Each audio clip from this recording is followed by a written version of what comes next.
വൈകുന്നേരം ചായക്ക് കഴിക്കാൻ പറ്റുന്ന, എളുപ്പത്തിൽ ഉണ്ടാക്കിയെടുക്കാൻ പറ്റുന്ന, എന്നാൽ അതുപോലെ തന്നെ നല്ല സ്വാദുള്ളതുമായ ഒരു പലഹാരത്തിൻ്റെ റെസിപ്പിയാണ് കേട്ടോ ഇന്ന് ചെയ്ത് കാണിക്കുന്നത്. നല്ല എളുപ്പമാണ് ഇത് ഉണ്ടാക്കിയെടുക്കാൻ. പുറം ഭാഗം എല്ലാം എന്താ നല്ലപോലെ മുരിഞ്ഞിട്ടും അതുപോലെ തന്നെ അകംഭാഗം നല്ല സോഫ്റ്റായിട്ടും ഇരിക്കുന്ന നല്ല എളുപ്പത്തിൽ ഉണ്ടാക്കാൻ പറ്റുന്നൊരു പലഹാരമാണ്. അപ്പോൾ ഇതെങ്ങനെയാണ് നമുക്ക് ചെയ്തെടുക്കുന്നതെന്ന് നോക്കാം. അപ്പോൾ നമുക്ക് ഈ പലഹാരത്തിൻ്റെ റെസിപ്പിയുടെ വീഡിയോയിലേക്ക് പോവാം. അതിനായിട്ട് ഞാനിപ്പോൾ ഇവിടെ ഒരു ഉരുളക്കിഴങ്ങും ഒരു സവാളയും എടുത്തിട്ടുണ്ട്. നമ്മൾ എന്തോരം ക്വാണ്ടിറ്റിയിൽ സാധനം പലഹാരം ഉണ്ടാക്കണോ അത്രയും അളവിൽ വേണ്ടിയിട്ട് ഉരുളക്കിഴങ്ങും സവാളയും എടുക്കുക കേട്ടോ. ഞാനിപ്പോൾ ഇവിടെ കുറഞ്ഞ അളവിലാണ് ഉണ്ടാക്കുന്നത്, അതുകൊണ്ടാണ് ഇത്ര എടുത്തേക്കുന്നത്. ഇനിയിപ്പോൾ ഇതെല്ലാം തൊലിയെല്ലാം കളഞ്ഞ് കഴുകി വൃത്തിയാക്കി എടുത്തിട്ട് വരാം. നമുക്ക് ഈ സവാള നല്ല തിന്നായിട്ട് മുറിക്കണം, ഉരുളക്കിഴങ്ങ് അതുപോലെ തന്നെ ഒന്ന് ഗ്രേറ്റ് ചെയ്തും എടുക്കണം. അപ്പോൾ ഇതെല്ലാം ചെയ്തെടുത്തിട്ട് വരാം. അതിനുശേഷം ഞാനിപ്പോൾ ഇവിടെ ഒരു മിക്സ്ഡ് ജാറിലേക്ക് ഒരു 1/4 കപ്പോളം റവ ഇട്ട് കൊടുക്കുന്നുണ്ട്. ഇത് വറുത്ത റവയാണ് കേട്ടോ. വറുത്ത റവയോ വറുക്കാത്ത റവയോ എങ്ങനെ വേണമെന്നുണ്ടെങ്കിലും നിങ്ങൾക്ക് ഉപയോഗിക്കാം. ഇനി ഇതൊന്ന് പൊടിച്ചെടുത്തിട്ട് കൊണ്ടുവരാൻ പോവുകയാണ്. നിങ്ങൾക്ക് പൊടിക്കാതെയും ഉപയോഗിക്കാം കേട്ടോ. അപ്പോൾ ഞാനിതൊന്ന് ആദ്യം ഒന്ന് പൊടിച്ചെടുക്കുന്നുണ്ട്. അപ്പോൾ നമുക്കിത് ആദ്യം പൊടിച്ചെടുക്കുമ്പോൾ നോക്കുമ്പം അതാ ശരിക്കും ഒന്ന് നല്ലപോലെ അങ്ങനെ സോഫ്റ്റായിട്ടൊന്നും പൊടിഞ്ഞിട്ടില്ല. അതാ തൊട്ട് നോക്കുമ്പം തന്നെ കുറച്ചിങ്ങനെ തരി പോലെയെല്ലാം ഉണ്ട്. അപ്പോൾ അതുകൊണ്ട് തന്നെ നമുക്കിത് ഇനി ഒന്നും കൂടെ ഒന്ന് പൊടിച്ചെടുത്തിട്ട് കൊണ്ടുവരാം. അപ്പോൾ നമുക്ക് ശരിക്കും നല്ല പാകത്തിന് നല്ല ഫൈനായിട്ട് പൊടിഞ്ഞ് കിട്ടും. ഇപ്പോൾ ഇതാ നോക്കുമ്പം ഒരു പ്രാവശ്യം കൂടെ ഒന്ന് പൊടിച്ചെടുക്കുമ്പം ഇതാ ശരിക്കും നല്ലപോലെ ഒന്ന് ശരിക്കും നല്ല സോഫ്റ്റായിട്ട് നല്ല പഞ്ഞി പോലെ ഒന്ന് പൊടിഞ്ഞ് വന്നിട്ടുണ്ട് കേട്ടോ. ഇനിയിപ്പോൾ ഇത് പൊടിച്ച റവ നമുക്കൊരു ബൗളിലേക്ക് ഒന്ന് മാറ്റി കൊടുക്കാം. റവ നമ്മളൊരു 1/4 കപ്പാണ് എടുത്തത്. ആ സെയിം കപ്പിൽ തന്നെ നമ്മൾക്ക് അടുത്ത വേറൊരു പൊടി കൂടെ എടുക്കണം. നമുക്ക് ആ സെയിം കപ്പിൽ തന്നെ ഒരു 1/4 കപ്പ് അരിപ്പൊടി കൂടെ എടുക്കുന്നുണ്ട്. പിന്നെ നിങ്ങൾക്ക് ഇഷ്ടമുണ്ടെന്നുണ്ടെങ്കിൽ മാത്രം അതേ 1/4 കപ്പ് അളവിൽ തന്നെ കുറച്ച് മൈദ കൂടെ ഇട്ട് കൊടുക്കുന്നുണ്ട് കേട്ടോ. അപ്പോൾ മൈദ നിങ്ങൾക്ക് ഓപ്ഷണലാണ്, നിങ്ങൾക്ക് ഇഷ്ടമുണ്ടെന്നുണ്ടെങ്കിൽ മാത്രം ചേർത്ത് കൊടുത്താൽ മതി. അല്ലാന്നുണ്ടെങ്കിൽ റവ അരിപ്പൊടിയിൽ മാത്രം മിക്സിൽ മാത്രം നമുക്ക് ചെയ്തെടുക്കാം. അപ്പോൾ ഈ 3 പൊടികളും കൂടെ ഇവിടെ ഇങ്ങനെ ഒന്ന് മിക്സ് ചെയ്ത് വെച്ചിട്ടുണ്ട്. ഇനിയിപ്പോൾ ഇതിലേക്ക് ഞാൻ നേരത്തെ എടുത്തിരുന്ന സവാള അതാ നല്ല സ്ലൈസ് പോലെ ഇങ്ങനെ നീളത്തിൽ ഇങ്ങനെ മുറിച്ചിട്ട് നല്ല തിന്നായിട്ട് മുറിച്ചേക്കുന്നതാണ്. അപ്പോൾ ഇതിങ്ങനെ അതിട്ട് കൊടുക്കുന്നുണ്ട്. അതൊന്ന് വിടർത്തി ഇട്ട് കൊടുക്കണം. കൂടി പിടിച്ചിരിക്കുന്നതെല്ലാം ഒന്ന് വിടർത്തിയിട്ട് വേണം ഇട്ട് കൊടുക്കാനായിട്ട്. അതിട്ട് കൊടുത്തിട്ടുണ്ട്. പിന്നെ അതുപോലെ തന്നെ ഗ്രേറ്റ് ചെയ്ത് വെച്ചിരുന്ന ഉരുളക്കിഴങ്ങും അതിലേക്ക് ഇട്ട് കൊടുക്കുന്നുണ്ട് കേട്ടോ. ഉരുളക്കിഴങ്ങ് വെള്ളത്തിലിട്ട് വെച്ചേക്കുമായിരുന്നു കളർ പോവാതിരിക്കാനായിട്ട്. അപ്പോൾ ആ വെള്ളം ശരിക്കും ഒന്ന് പിഴിഞ്ഞ് കളഞ്ഞതിന് ശേഷം നമുക്ക് ഈ സവാളയിലേക്ക് ഇട്ട് കൊടുക്കാം. അതുപോലെ തന്നെ അപ്പോൾ ഈ ഉരുളക്കിഴങ്ങും സവാളയും ഈ പൊടികളിലേക്ക് ഇട്ട് കൊടുത്തിട്ടുണ്ട്. ഇനിയിപ്പോൾ ഇതിലേക്ക് ഇട്ട് കൊടുക്കാൻ പോകുന്നത് 1 ഇഞ്ച് അളവിൽ സൈസിലുള്ള ഇഞ്ചി ഒന്ന് ഗ്രേറ്റ് ചെയ്തതാണ്. ഉരുളക്കിഴങ്ങ് ഗ്രേറ്റ് ചെയ്തിരിക്കുന്ന പോലെ തന്നെ ഇഞ്ചിയും ഒന്ന് ഗ്രേറ്റ് ചെയ്തെടുത്തിട്ടുണ്ട്. അതിൻ്റെ കൂടെ തന്നെ 2-3 പച്ചമുളകും ചെറുതായിട്ട് ചോപ്പ് ചെയ്തിട്ട് അതും ഇട്ട് കൊടുത്തിട്ടുണ്ട്. അതിൻ്റെ കൂടെ തന്നെ 2 തണ്ട് കറിവേപ്പിലയും ഇട്ട് കൊടുത്തിട്ടുണ്ട്. കറിവേപ്പിലയൊക്കെ എന്തോരം കൂടുതൽ വേണമെന്നുണ്ടോ അത്രയും ഇഷ്ടത്തിൽ നിങ്ങൾക്ക് കൂടുതൽ മണം സ്വാദ് എല്ലാം ഇഷ്ടമുണ്ടെന്നുണ്ടെങ്കിൽ കറിവേപ്പിലയെല്ലാം കൂടുതൽ ഇട്ട് കൊടുക്കാം. ആവശ്യത്തിനുള്ള ഉപ്പ് കൂടെ ചേർത്ത് കൊടുത്തിട്ടുണ്ട്. അതിനുശേഷം ഇതെല്ലാം നമുക്ക് കൈ വെച്ചിട്ടൊന്ന് മിക്സ് ചെയ്തെടുക്കാം. അപ്പോൾ ആ ഉള്ളിയിലും ഉരുളക്കിഴങ്ങെല്ലാം വെള്ളത്തിൽ കിടന്നതാണ്.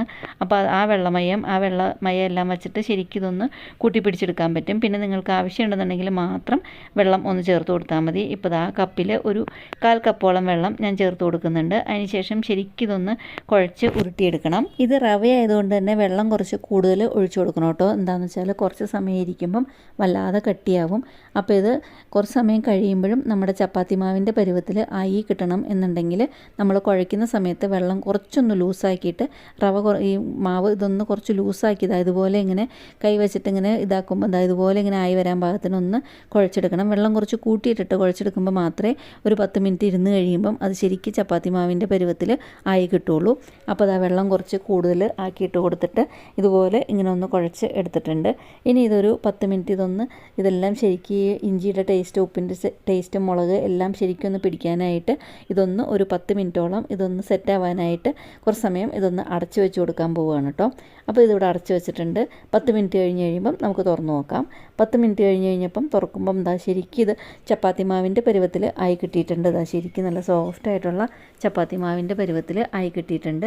ഇനിയിപ്പോൾ ഇതിൽ നമുക്ക് ചെറിയ ചെറിയ ബോൾസ് ആക്കിയിട്ട് ഉരുട്ടിയെടുക്കണം. അപ്പോൾ ഇത് കയ്യിൽ പിടിക്കുന്നുണ്ടെങ്കിൽ നമ്മൾക്ക് ഒരു പാത്രത്തിൽ കുറച്ച് വെള്ളം എടുക്കാം. അപ്പോൾ അതിന് മുന്നേ തന്നെ എണ്ണ ചൂടാകാനായിട്ട് വെച്ച് കൊടുത്തിട്ടുണ്ടായിരുന്നു. ഇനിയിപ്പോൾ ഒരു പാത്രത്തിൽ കുറച്ച് വെള്ളം എടുത്തിട്ടുണ്ട്. അതിന് ശേഷം നമ്മുടെ 2 കൈയിലും കുറേശ്ശെ വെള്ളമാക്കുക.